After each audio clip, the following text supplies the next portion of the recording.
How do you define gender? I really don't know. I don't have an answer for that. I'm a girl. I just know I am. I'd say that gender, for a lot of people, is how you feel inside your head. It's not because of body parts, it's because of who you say you are. Gender. It seems to guide us in every way. Take me, for example. I was born female.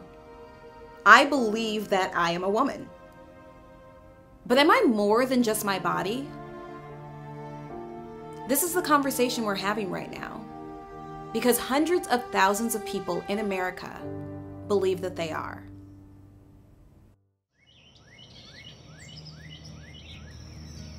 Yes, we're taking your work. Can you go to we?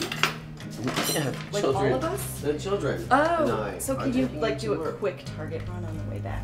These are the Zillovits. Now we'll have a name Solomon. Emmett, what are you gonna have for breakfast? All four of us are on board.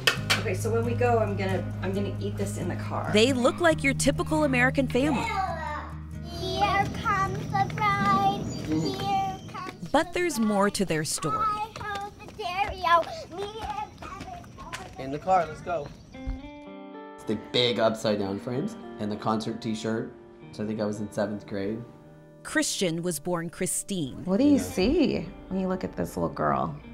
I still remember being mortified going to my mother's beauty salon, which was around the corner, and when they'd bust out the curling iron, we were like, no, Mom, don't let her do it. Even though I liked how I looked when I looked like a boy when I was a kid, I didn't identify as a boy.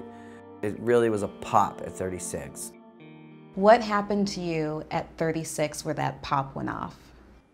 I think it was building in the year or two leading up to that, but I couldn't quite put a finger on it. I started to feel this just urge to present more as male. Like I wanted to go without a shirt, for instance.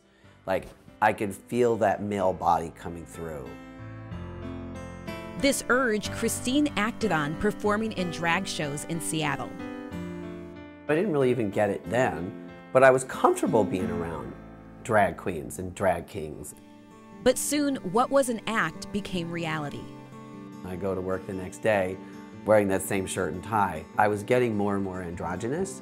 One day I took myself out to the beach with my journal and I wrote to God, and God wrote back and said, you'll be okay no matter what skin you're in.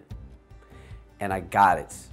I accepted it at that moment that I'll be okay if I transition. Now Christine had to tell people, but how? Especially when it's someone you're romantically interested in. I don't even remember exactly what you said, but I do remember I bursting blurted it into out. tears. So We were in the middle of a dessert place. She said, get the carrot cake and get the check and let's get out of here. I didn't see it coming. I had never known anybody who was trans, and I had, been a lesbian for quite a while. It had taken a lot of work to come out, and it was hard for me to imagine having a close relationship with a man. Why did you stay? Because you didn't have anything really invested in the relationship yet. I came to recognize that, I loved Chris for elementally the person who he is. And then I had the blessing of being able to go through transition with him. Was there ever a time where you felt like, I can't do this?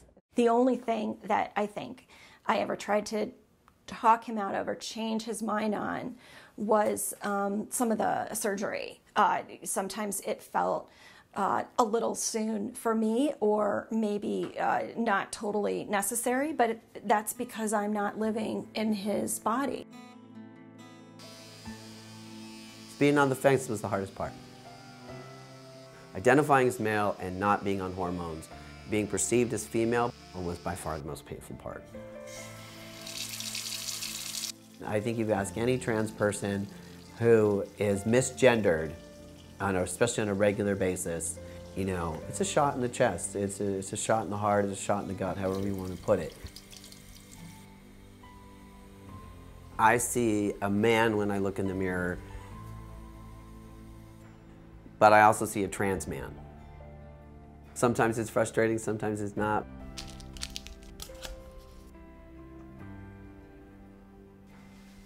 I don't have a female chest anymore because I'm all furry now and I've been on hormones for 8.5 years. I see who I should see in the mirror. I see who I see on the inside looking back at me, for the most part. Christian has been on hormones for 8 years. He'll need to stay on them for the rest of his life to physically stay a man. Was there ever a moment where it felt like it was too much to go through with everything? Some days, yes. Thank God for therapy. I got to laugh a lot about the things that would make me cry. I got to process out how would I talk to my friends? How am I going to talk to my parents? And so I got to come up with plans. But how do you tell your parents who have known you as their daughter that you're becoming their son?